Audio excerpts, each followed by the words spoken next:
வரமல்லி துவையல் நல்லா பசியை தூண்டுவோங்க. அண்ட் குழந்தைங்களுக்கு இது ஸ்கூல் லஞ்ச் பாக்ஸ்க்கு கட்டி கொடுத்தீங்கன்னா கண்டிப்பாக காலி பண்ணிவிடுவாங்க. அண்ட் பெரியவங்கலேருந்து சின்னவங்க வரைக்கும் ரொம்ப விரும்பி சாப்பிடுவாங்க. அவ்வளோ டேஸ்டியாக இருக்கும், செய்யறதும் ரொம்ப ஈஸி. இந்த மாதிரி கடாய் சோறு பிசைஞ்சு கையில் கொடுக்கும் போது தாங்க அம்மா கையில் சாப்பிட்ட மாதிரியே இருக்கும். நீங்களும் ட்ரை பண்ணுங்க. கடாயில் 4 டேபிள் ஸ்பூன் தனியாக, 2 டேபிள் ஸ்பூன் கடலைப்பருப்பு, உளுந்து, 1/2 டீஸ்பூன் சீரகம், மிளகு நல்லா வறுத்து தனியாக எடுத்து வச்சிருங்க. நல்ல வாசனை வர அளவுக்கு வறுக்கிறது ரொம்ப முக்கியம். அடுத்து 1 டேபிள் ஸ்பூன் எண்ணெய் ஊற்றிக்கோங்க. இதில் ஒரு சின்ன லெமன் சைஸ் புளி, 2 பல் பூண்டு, 5 சின்ன வெங்காயம், 8 காஞ்ச மிளகாய் சேர்த்துக்கோங்க. நான் காஷ்மீரி காஞ்ச மிளகாய் கலருக்காக சேர்த்திருக்கேன். அது வதங்கினதும் 1 கை தூளை கட் பண்ண கொத்தமல்லி, அதோட துருவன 2 பத்து தேங்காவை சேர்த்து நல்லா வதக்கிக்கோங்க. ஃபர்ஸ்ட் ட்ரையா வறுத்ததுல 3/4 டீஸ்பூன் உப்பு சேர்த்து அரைச்சுக்கோங்க. அதுக்கப்புறமா நம்ம வதக்கி எடுத்ததையும் உள்ள சேர்த்து அரைச்சு எடுத்துருங்க. இப்போ அதை தாளிக்கிறதுக்கு ஒரு குழிக்கரண்டி எண்ணெயில கடுகு, சீரகம், உளுந்து, காஞ்ச மிளகாய், கருவேப்பிலையை தாளிச்சுக்கோங்க. தாளிக்கும் போது 1/2 டீஸ்பூன் பெருங்காயம் சேர்த்துக்கோங்க. நான் மறந்துட்டேன். இப்போ ஸ்டவ் லோ ஃப்ளேம்ல வச்சுட்டு நம்ம அரைச்ச தனியா துவையில சேர்த்து ஒரு 2 நிமிஷம் வதக்கிட்டு ஸ்டவ் ஆஃப் பண்ணிடுங்க.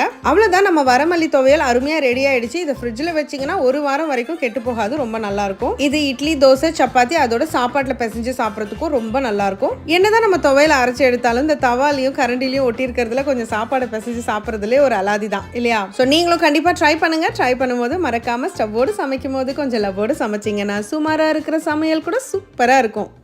எப்படி?